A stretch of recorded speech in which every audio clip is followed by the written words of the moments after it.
रघु नाम का एक लड़का जिसने अपना बचपन अपनी दादी के साथ गांव में बिताया। गांव में एक हिंदी मीडियम स्कूल था जहां रघु पढ़ने के लिए जाता था और स्कूल से आने के बाद उसकी दादी ही उसको पढ़ाया करती थी। रघु की दादी का पक्षियों के साथ एक गहरा रिश्ता था और इसी कारण बहुत सारे पक्षी उनके पास आकर बैठ जाते थे और फिर वो उनको रोज दाना डालती थी। सब कुछ ठीक ठाक चल रहा था, लेकिन अचानक रघु के पापा का ट्रांसफर शहर में हो गया, जिसके कारण पूरे परिवार को शहर में शिफ्ट होना पड़ा। रघु के उज्जवल भविष्य के लिए रघु को इंग्लिश मीडियम स्कूल में डाला गया। एक हिंदी मीडियम स्टूडेंट होने के कारण रघु को पढ़ने में बहुत दिक्कत हो रही थी। एग्जाम की टेंशन से रघु बहुत परेशान हो गया, लेकिन अचानक उसके सिर पर हाथ फेरते हुए उसकी दादी ने कहा, अभी 2 महीने बाकी है और मैं जानती हूँ कि तुम बहुत अच्छे नंबर लाओगी। उन 2 महीनों में रघु ने खूब मेहनत की और रघु पूरी क्लास में फर्स्ट आया। फर्स्ट आने की खुशी में रघु स्कूल से दौड़ता हुआ घर की तरफ गया। अपने पेरेंट्स को अपना रिजल्ट दिखाकर रघु सीधा बालकनी की तरफ गया, क्योंकि उसकी दादी हमेशा वहीं कुर्सी पर बैठती थी।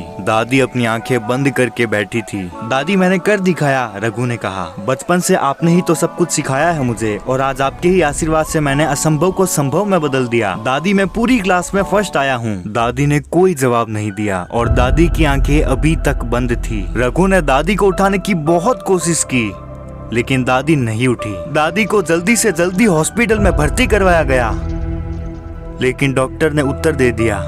रघु समझ चुका था कि मेरा हौसला बढ़ाने वाली मेरी दादी अब मुझे छोड़ के चली गई, जिन्होंने मेरी परवरिश की, मुझे पढ़ाया, मुझे सिखाया, मेरा आत्मविश्वास बढ़ाया। आज वही मुझे दुख के साए में छोड़कर चली गई। दादी का पार्थिव शरीर आंगन में रखा गया।